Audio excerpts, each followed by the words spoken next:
마치고 하나님의 말씀으로 받음이니라는 제목으로 함께 말씀을 나누겠습니다. 성경을 보면 하나님과 사람 사이의 관계가 좋은 사람들이 있었습니다. 하나님이 그 사람들을 기쁘게 받고 흡족하게 생각했다, 그렇게 기록하지요.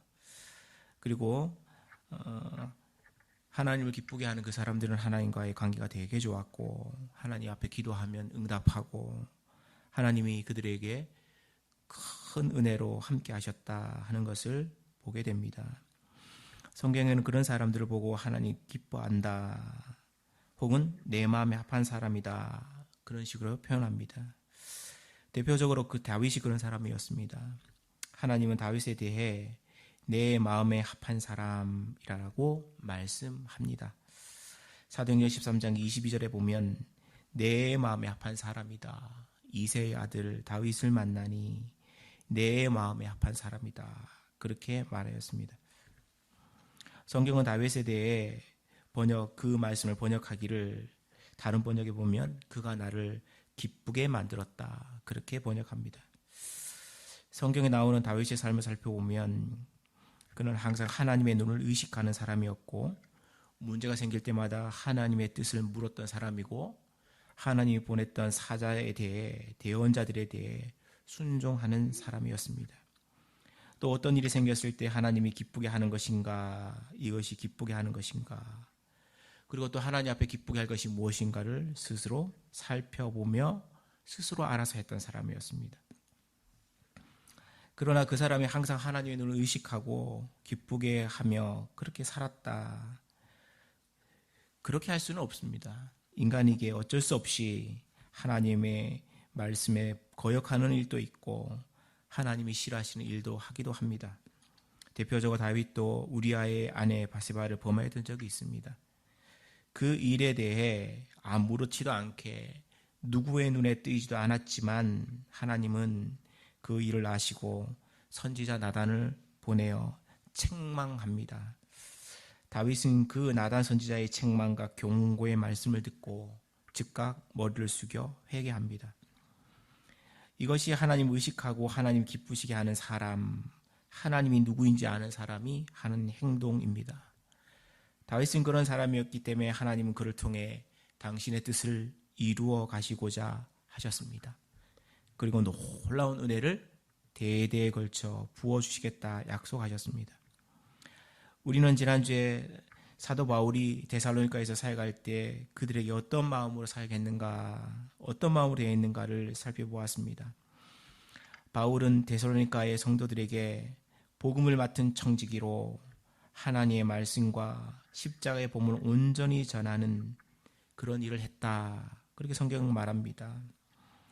또한 어린아이 가진 어미처럼 그들을 부드럽게 대하고 친절하게 보살폈다, 그렇게 말하고, 또 엄격한 아비처럼 권면하고 위로하고 경계하고 신학 훈련을 엄격하게 했다, 그렇게 말하고 있습니다. 그리고 이 모든 사역에 대해 데살로니가 성도와 하나님이 증인된다라고 10절에 말하고 있죠. 그것도 당당하게. 사도 바울이 데살로니가 성도들에 대한 이렇게 대한 이유는 너무나 간단합니다. 하나님이 그를 부르신 이유에 따라, 사명에 따라 그 일을 잘 하였기 때문입니다. 9절 말씀에 하나님의 복음을 전하는 그 일, 복음을 들은 그들이 하나님께 합당하게 행동하도록, 삶을 살아가도록 훈련하는 그 일을 하였다, 그렇게 성경 기록하죠. 사도 바울의 고백과 같은 이야기입니다. 바울이 자신의 삶과 행동을 통해 하나님을 기쁘시게 하는 삶을 스스로 보여주고 교육시킨 겁니다. 이렇게 살아라, 이렇게 살면 하나님이 기뻐하신다, 그렇게요. 오늘 본문을 보시면 사도 바울이 데살로니가 성도들에 대해 14절, 13절 말씀 처음에요, 이렇게 말합니다. 이러므로 우리가 하나님께 끊임없이 감사함은, 그렇게 말합니다. 목회자가 떠나온 교회가 날마다 부흥하고 또 성도들이 복음을 위해 힘을 쓴다는 소식을 들으면 그 기쁨과 감사가 넘쳐나는 거, 그 넘쳐나는 정도가 아니고 샘솟는다 이렇게 말할 수 있습니다. 지나온 교회의 성도들이 너무나 말씀대로 잘한다, 소문나는 교회가 되었다, 그러면 더할 나위 없이 자기가 한 일에 대해 당연하게 하나님이 은혜 주셨다라고 생각합니다. 사도 바울도 그랬습니다. 데살로니가 교회의 소문이 너무나 좋게 났습니다. 그것이 바울이 전한 복음 때문이라고 성경에 기록하죠. 그리고 데살로니가 성도들은 바울이 전한 그 복음을 인간의 가르침과 교훈으로 받은 것이 아니라 오늘 13절 중반에 보면 사람의 말로 받지 않고 하나님의 말씀으로 받았다, 그렇게 말합니다. 누가요? 데살로니가 교회 성도들이에요. 수많은 종교 중에, 이교 중에 하나님의 말씀, 복음을 전한 그 사도 바울의 말을 하나님의 말씀으로, 신의 대리인으로 받았다는 거죠. 그들은 바울이 전한 하나님의 말씀을 실제 삶과 행동으로 옮기기 시작했습니다. 사도 바울을 하나님이 부르신 사자와 사역자로, 목회자로 인정했다는 증거입니다. 사도 바울이 전한 그 말씀을, 하나님 말씀을 받고 그들에게 13절 마지막에 보면 너희 믿는 자 가운데서 그 말씀이 역사했다, 그렇게 나옵니다. 이 말씀, 복음이 너희 믿는 자들 가운데 역사했다. 오직 하나님의 말씀만이 성도들 가운데 역사합니다. 성도들 가운데 역사합니다. 그건 듣고 행하는 것으로 이어지죠. 오늘 본문의 말씀이 주는 믿음의 교훈은 아주 간단합니다. 하나님께서 데살로니가에 하나님의 사자로 사도 바울을 보냈다. 데살로니가 성도들은 사도 바울을 하나님의 사자로 인정하고 그의 말을 듣고 순종하며 행동으로 옮겼다. 그로 인해 하나님이 교회에 역사하셨다. 여러분, 이걸 뒤집어 얘기하면 하나님이 보낸 사역자 말을 하나님의 말씀을 받고 순종하지 않으면 하나님 역사는 일어나지 않는다는 겁니다. 하나님의 역사의 기본은 보내신 사역자의 선포된 하나님의 말씀을 순종하는 것부터 시작합니다. 많은 교회와 성도들이 하나님의 역사에 대해 귀신이 쫓겨나고 병이 고쳐지고 어려움이 사라지고 문제가 해결되는 거라고 생각합니다. 그런 일이 일어납니다, 실제로. 그러나 이것은 그냥 단지 2차적인 현상에 불과합니다. 하나님이 역사하시는 그 역사의 핵심은 사람이 변한다는 겁니다. 말씀을 듣고 순종하는 걸로, 사역하는 일에 함께 동행하는 걸로, 그리고 하나님의 말씀을 생활에 옮기는 걸로, 듣고 행동으로 옮기고, 그 변화가 있다는 거죠. 이 모든 것이 하나님이 주인 된다는 걸 인정하는 것부터 시작합니다. 죄인된 인간이 목회자를 통해 선포되는 하나님의 말씀을 순종하려는 마음과 의지가 생긴다는 거 놀라운 일입니다. 그냥 한 인간의 말이 아니라 하나님의 말씀으로 받는다는 거 귀한 거죠. 믿음이 아니면 불가능한 겁니다. 사도 바울이 데살로니가에서 복음을 선포할 때 믿는 사람이 생겼습니다. 사도 바울의 외모를 봤으면 믿음이 생길 수가 없죠. 사도 바울의 외모에 대해 얘기할 때마다 키 작고 말 어눌하고 간질 있고 대머리에 많은 어려움을 겪는, 말에 능하지 않은 사람, 그런 사람이었습니다. 그런 사람에도 불구하고 그 말에 하나님의 은혜가 임하고 역사하실 때 성도들이 변화됩니다. 성도들이 말씀을 하나님의 은혜로 받는 거죠. 그렇기 때문에 많이 믿는 사람들이 생겼습니다. 그리고 그들이 그 말씀에 순종합니다. 1장 9절 10절 말씀에 몇 번 언급을 하지만 데살로니가 교회 성도들이 했던 핵심적인 두 가지의 변화가 있다면 첫 번째, 우상을 버리고 살아계신 하나님을 온전히 섬긴다 하는 겁니다. 두 번째요, 다시 오실 예수님을 기다린다 하는 겁니다. 지난주에 함께 나누었듯이 데살로니가라는 도시에 우상을 버리고 하나님을 섬기는 일은 절대로 쉽지 않습니다. 자기가 포기하고 자기가 가지고 있는 기득권 내려놓고 그렇게 하라, 그 말인 거죠. 예수 믿기 때문에 생활의 위험과 죽음을 각오해야 될 정도였습니다.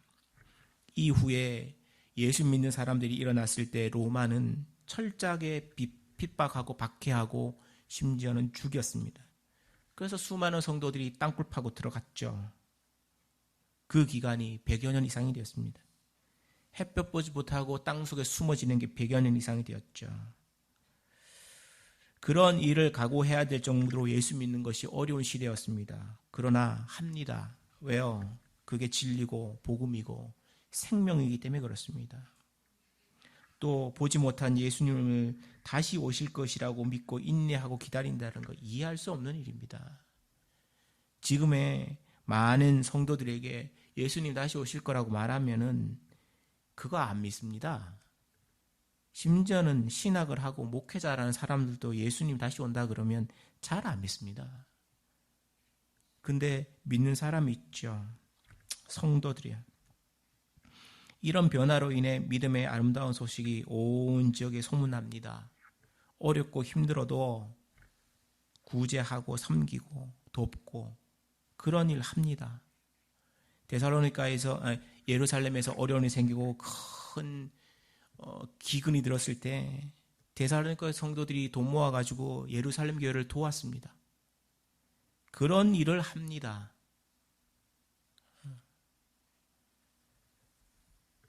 그게 믿음의 변화고 믿음의 사랑과 교회가 하는 일입니다.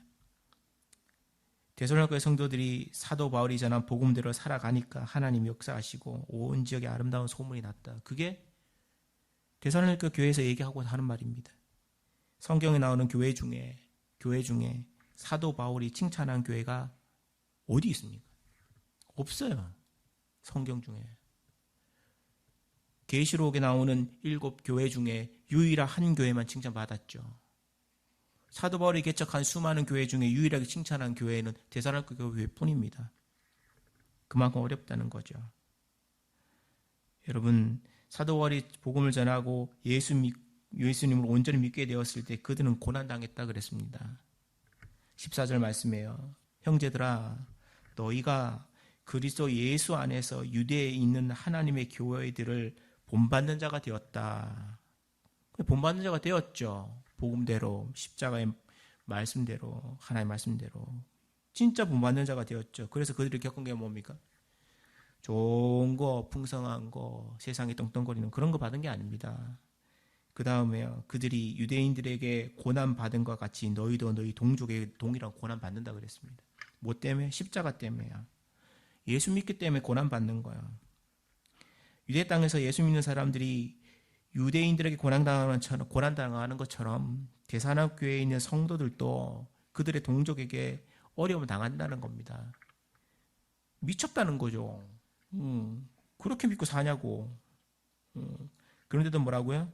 예수 믿는 거, 이래 믿는다고. 그러면 고난당하면 사는 겁니다. 성경에서 말하는 고난은 그냥 못 먹고 못 입고 어려움 당하고 고소당하고 고발당하고 그런 게 아닙니다. 그런 거 아닙니다. 성경에서 말하는 고난이라는 건 예수님 말씀 때문에 예수를 바르게 믿기 때문에 생기는 어려움과 고난을 의미합니다. 예수 믿기 때문에 당하는 어려움과 고난이에요. 우리나라 초대교회 시절에 있었던 수많은 고난이 있습니다. 예수 믿는다고 머리끄댕이 잡히고 교회 가가지고 예배 드린다고요. 몰매 맞고. 그게 한국교회 초대교회 시절에 있었던 일입니다. 그렇게 핍박당하는 거예요. 근데 오늘날의 교회들이 계속 가르치는 게 있죠. 뭐라고요? 그냥 어려움 당하는 게 세상에서 있잖아요. 조금 어려움 당하고 재정이 없고 돈 딸리고 이러면 이제 고난 당한다고 생각합니다. 자기 잘못한 거 생각하지도 않고. 성경에서 말하는 고난은 그런 게 아니죠. 예수 바르게 믿기 때문에 생기는 고난이에요. 예수 제대로 믿으면 세상의 방식과 다르게 살아가기 때문에 반드시 갈등이 생기고 어려움이 생기고 힘듦이 생깁니다. 반드시 생깁니다. 고난이 생길 때 그리스도인들은 시대의 흐름과 문화와 정신과 상관없이 예수님의 십자가를 붙들고 말씀의 자리에 머물러 있어야 합니다. 근데 다른 거 붙잡고 있죠. 대표적으로 돈이요, 돈. 가지고 있는 거. 그거 붙들고 있으면 괜찮다고 생각해요. 명예를 가지고 도저히 놓지 못한다고 그런 말을 합니다. 말씀 앞에서 돈과 명예가 자기가 가지고 있는 소유한 것이 뭐가 그리 대단하다고. 죽으면 다 끝나는데요. 하나님 앞에 가가지고 심판받고 반드시 그 일에 대한 대가를 치른다. 성경이 그렇게 말합니다. 말씀의 자리에 머물러 있는 것, 그것이 고난입니다. 그런 고난 가운데 머물러 있으면 하나님이 역사합니다. 반드시. 왜? 하나님 교회니까요. 세상이 주는 고난, 말씀으로 인해 생기는 갈등이 없는 인생이라면 잘못 믿고 있는 겁니다. 잘못 믿고 있는 겁니다. 세상 편인 거죠. 죽은 고기는요, 괴로움을 당하지 않습니다. 물에 떠내려 가면 되니까. 근데 살아있는 고기는 물을 거슬러 올라가서 고난당합니다. 그게 그리스도인의 모습입니다. 한국교회가 직면한 사례가 몇 가지 있죠. 고난이 아닌데 고난이라고 착각하는 거예요. 교회 지키겠다고 공사를 10년간 지연시키고 500억 원에 대한 보상금을 받은 교회가 있습니다. 그들이 고난과 핍박을 잘 인해했기 때문에 하나님이 복이라고 생각합니다. 그러나요, 이로 인해 재개발을 기다리는 수많은 사람들 10여 년간에 걸쳐 어려움당하고 고난당하고 피해 입고 최종적으로 그 수많은 피해와 더불어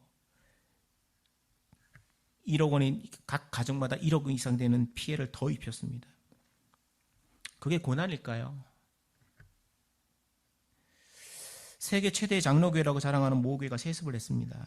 세습한 아들 목사는 예전에 인터뷰에서 자신은 절대로 세습 안 한다고. 교수하면 되지 왜 세습하냐고, 목사하냐고. 저는 절대로 세습 안 합니다. 그러고 얼마 안 돼서 세습해버렸습니다. 이로 인해 한국 사회가 난리가 났습니다. 교회만 난리 난 게 아니에요. 한국 사회 전체가 들썩였죠. 온 한국 사회가 결국에는 교회가 교회되지 못한다고 타켓으로 삼아서 엄청난 비판을 해댔습니다. 특히 젊은 층의 교회에 대한 반감이 극에 달했습니다. 세습이 성경적으로 맞고 옳다 그렇게 강조하는 사람들이 있죠. 뭐 옳다고 할 수 있습니다. 예, 그 사람들 뭐 얘기하면 옳다고 할 수 있는데 그러면 개척교회 목사 아들, 작고 사례비 못 받는 작은 교회 목사 아들, 쓰러져 가기 직전인 수많은 농어촌 교회의 목회자 아들도 세습해야 되는 게 맞습니다. 그게 그렇게 맞다면요. 근데 안 해요. 왜 안 해요? 돈 때문에 안 하는 거죠. 그렇게 목사가 있잖아 세습하는 게 좋고 잘하면 해야죠. 세습 안 한다고 비판하는 사람 아무도 없습니다. 세습한다고 비판합니다.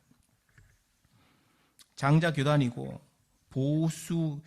보수와 전통 신학이고 개혁교회 본산이라고 말하는 대한예수교회 장로회 합동 측에 본 교단에 있는 이름만 대하는 모 교회가 수천억을 들여서 강남에 건물을 지었습니다. 예배당이라고. 지하에 들어선 예배당을 불법이라고 법원에서 확정 판결 났습니다. 시정명령까지 나왔고 그건 다 세상이 불법이라고. 교회가 어떻게 그런 짓 하냐고. 그런데 그들은 이게 고난이고 핍박이고 세상이 주는 핍박이라고 말하고 소송 중인데 기도해달라고 얘기합니다. 그게 뭘까요? 이게 진짜 성경에서 말하는 고난이고 핍박일까요? 이로 인해 말씀대로 살아가는 수많은 개척교회들, 목사들과 연약한 수많은 교회들, 복음을 전해야 하는 한국 교회가 입는 피해는 그거는 누가 감당합니까? 교회에 대한 사회적 반감과 복음을 전할 수도 없는 사회적 부인은 어떻게 할 겁니까? 최근에 노회 가가지고 시찰에 가서 이런저런 얘기하는데 모 교회가 작은 교회가 교회 예배당을 옮겨야 되는 이전해야 되는 상황이 생겼답니다. 주변을 쫓아다니고 돌아다니고 부동산 타러 다녔는데 좋은 자리가 너무 많더라는 겁니다. 좋은 자리 너무 많더라는 겁니다. 그래서 부동산에 가가지고 얘기를 했더니 우리 좀 얻으면 안 되겠냐 그랬더니 부동산에서 그거 뭐 하려고 그러냐 그래. 교회 하려고 그런다 그랬더니 단칼에 안 된답니다.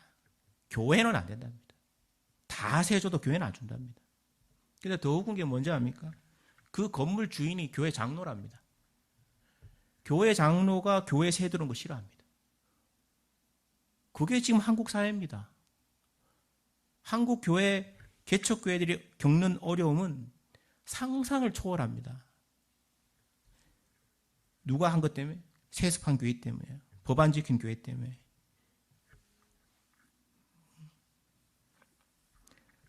이런 일이 그 교회들만 일어나는 문제일까요? 아닙니다. 절대로 아닙니다. 말씀에 순종하지 않는 모든 교회에 일어날 수 있는 일입니다. 남설전원교회가 어떻습니까? 본교회가 겪고 있는 어려움이 복음 전하고 선교하고 구제하고 세상 섬기는 일을 좋은 일을 하다가 겪는 어려움입니까? 만약 그렇다면 기도하고 함께 하나님 도우심을 기다려야죠. 그렇지 않습니까? 복음 열심히 전하다가 선교하다 구제하다가 어려움 당했어. 그럼 하나님 핑계할 게 있죠. 하나님 복음 전하다 어려움 당했는데 하나님 도와줘야 될 거 아닙니까? 그게 교회가 할 수 있는 최후 마지막 노선입니다. 그런데 현 교회 상황이 뭡니까? 남설전과 지금 자리 잡고 있는 이 자리에서 교회를 하려고 하는 그 순간부터 예견된 겁니다. 20년 전에요. 세상의 법에 따르면 그랜벨트 위에 공식적으로 법적으로 건물을 지을 수 없습니다. 교회는 더더욱 할 수 없습니다. 근데 들어왔어요. 그리고 20년 동안 지속적으로 어려움을 겪었죠. 열심히 해결하려고 노력을 한 게 아니고 그냥 땜질식으로 막았죠. 그러다 20년 지나서 지난 6월에 이 문제 공식적으로 교회 보고를 했죠. 빨리 해결해야 된다고. 6월 마지막 주에 해결돼야 여러 모양으로 해결할 수 있다고. 집사님들이 해결할 수 있는 방법을 찾아 온 사방을 쫓아다니고 있는데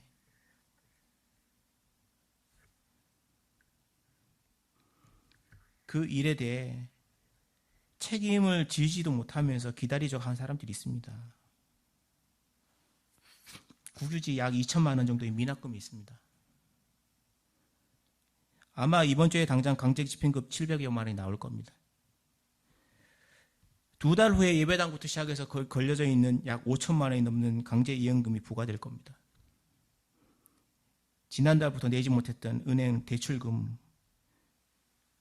사역자 사례비, 근근히 버텨가고 있는 관리비, 이제 2달 뒤면 원로 목사님 명의로 되어 있는 교회 땅 경매 넘어가는 거 불보듯 뻔합니다. 여러분 이게 마지막이야. 그래 이것만 끝나겠지. 착각입니다. 이게 시작일 뿐입니다. 그런 상황에도 해결할 방법, 대안 없이 그냥 기도하며 기다리자는 사람들도 있습니다. 본교회와 아주 비슷한 상황을 보여주는 성경의 사례가 있습니다. 바로 이스라엘입니다. 하나님은 이스라엘 민족을 출애굽 후에 당신이 왕이 되는 국가를 만들려고 했습니다. 하나님이 왕이 되신 국가. 실제로 하나님은 히브리 민족의 왕이셨고 실제적인 지도자였습니다. 모세와 요수아는 그저 하나님의 말씀을 전하는 대리인에 불과했습니다. 아무것도 아니었습니다. 그런 상황에서 이스라엘 백성들이 어느 일정 시간 지나고 난 다음 자신들도 이방 나라처럼 왕이 필요하다고, 왕을 세워달라고 하나님 앞에 얘기했죠. 이게 무슨 말이에요? 당신이 왕이 되는 거 싫다고요. 이스라엘 백성이 그렇게 하나님 앞에 대든 겁니다. 근데 하나님이 그들에 대해 말을 했죠. 왕을 세우면 엄청난 어려움과 힘듦이 생길 거고 너네들 평생에 압제당하는 일이 생길 거라고, 세상 나라처럼 괴로움 당할 거라고 그 경고를 하면서 할 거냐 물었더니 그래도 세워달라 그랬습니다. 그래서 세웠습니다. 사울이요. 사울의 끝이 어땠습니까? 결국에는 귀신 들려가지고 죽었어요. 하나님 말씀 안 듣고. 그럼 하나님이 사람을 세웠죠. 누구요? 이스라엘 왕을 세웠습니다. 다윗이요. 여러분, 다윗을 세운 후에 하나님 마음에 흡족한 이새의 아들 다윗을 내 만나니 내 마음에 흡족하다고 말하는 그 다윗을 세워놓고 난 다음에 태평생대를 누렸습니다. 그 아들 솔로몬까지. 그러고 난 다음에 일어나는 게 뭡니까? 솔로몬 마지막에 남북이 갈라졌어요. 왜요? 솔로몬이 하나님 말씀도 안 들었거든요. 하나님 말씀에 순종 안 했기 때문에 남북으로 갈라졌고, 북이스라엘에 처음부터 우상숭배하다가 하나님 없는 세상 만들어서 결국 기원전 722년에 아수르에게 비참하게 패망합니다. 그때 있었던 새겨진 부조들을 보면 이스라엘 백성들을, 유대 백성들을 쇠 갈고리로 코를 꿰가지고 다 아수르로 데려갔다고요. 심지어는 코를 다 베었어요. 그 정도로 비참하게 망합니다. 북이스라엘 멸망할 때쯤 유다에는 성군이라고 하는 히스기야가 나타났어요. 히스기야 하나님께 돌아가자고, 말씀대로 돌아가야 된다고. 그렇게 노력하고 한 세대 동안 자기의 평생의 히스기야가 수고하고 노력하니까 하나님이 귀히 보셨어요. 그래서 왕국을 단지 연장시켜 주셨습니다. 그래서 그들도 하나님, 그래서 잘 지냈죠. 그 후에 아사 왕이 등장하고. 그래서 그 어려움을 잘 피해갔습니다. 근데 그들의 결국이 뭡니까?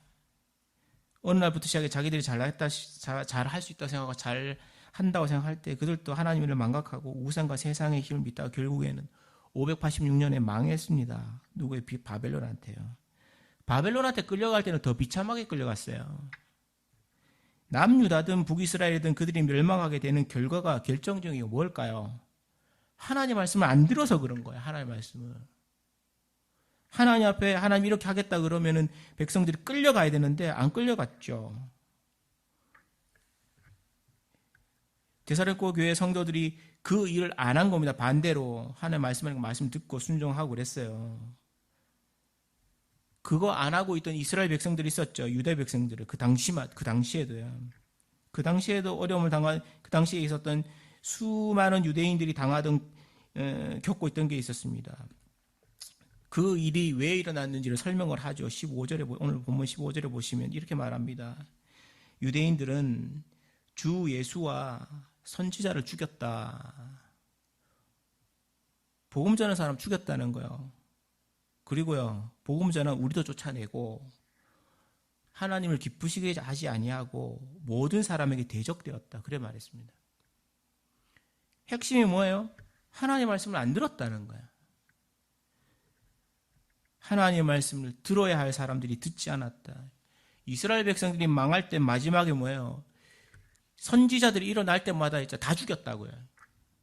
목 베어 죽이고 칼로 쳐 죽이고 톱으로 베어 죽이고 끓는 물에 끓여 죽이고. 그만큼 하나님의 말씀을 싫어하는 거죠. 귀 닫고 사는 거예요. 그래서 어떻게 돼요? 망해요. 그들의 망하는 거는 시작에 불과합니다. 그게 계속돼요. 그리고 16절 말씀에 보면 이방인들에게 말하여 구원받게 함을 그들이 금하여 그랬습니다. 유대인들이 복음 전하는 거 자꾸 금한다고요. 못 전하게 한다고요. 하나님이 그걸 싫어하는 거예요. 복음을 전해야 되는데 못 전하게 해요. 그걸 성경에는 뭐라고 하냐면 본문 그 다음에요. 자기 죄를 항상 채우고 있다 그랬어요. 교회가 일어나고 성장하고 복음 전하고 막 뭔가 하려고 그럴 때 못하게 금하게 만드는 게 있어요. 그렇게 해놓고 난 다음에 자기는 엄청 잘했다고 생각해요. 교회 성도들이. 그건 청년이고 어른이고 살 것 없이 교회가 막 일어날 때요. 뒤에서 있잖아요. 딴짓해요. 그럼 못하게 막아요. 성경은 그걸 보고 뭐라고요? 죄를 채운다 그랬어요. 죄를 채운다. 죄. 그리고요. 그 죄를 채우면 어떻게 돼요? 16절 마지막에요. 노하심이 끝까지 그들에게 임한다 그랬어요. 노하심이 끝까지 임한다. 뭐야? 죽이겠다는 거예요. 없애겠다고요. 그런데도 이런 말을 해도 몰라요. 이런 말을 진짜 쏟아내도 교회들이 가는 교회들마다 이런 소리를 제가 잘 하는데 하면 우리 교회는 아니야. 나는 잘하고 있어. 여러분, 남설 저녁에 하고 있는 게 지금 이 같은 일이 아닌지 생각해 보셔야 돼요. 교회 성도들 다 떠났어요. 왜 떠났어요? 안 되니까 떠난 거예요. 답이 없으니까. 이스라엘 한국과 같이 하나님의 말씀을 듣지 않고 귀를 막고 말씀대로 살고 교회가 교회되기 위해 노력하는 사람들이 다 떠났어요. 이유가 뭐예요? 안 되기 때문에. 그런데도 나는 아니야. 그렇게 생각한다면 그거는 교만입니다. 그걸 죄라 그래요. 이스라엘 멸망하기 전에 그들이 나타났던 현상은 하나님의 말씀이 들려도 귀를 막고 자신의 아집과 고집을 내세운 것뿐입니다. 그래서 망했습니다. 단언할 수 있는 거야. 남설 저녁에 이 상태로 있으면 2달 내에 망합니다. 반드시 망합니다. 성경은 망하는 것으로 끝나지 않는다 그랬습니다.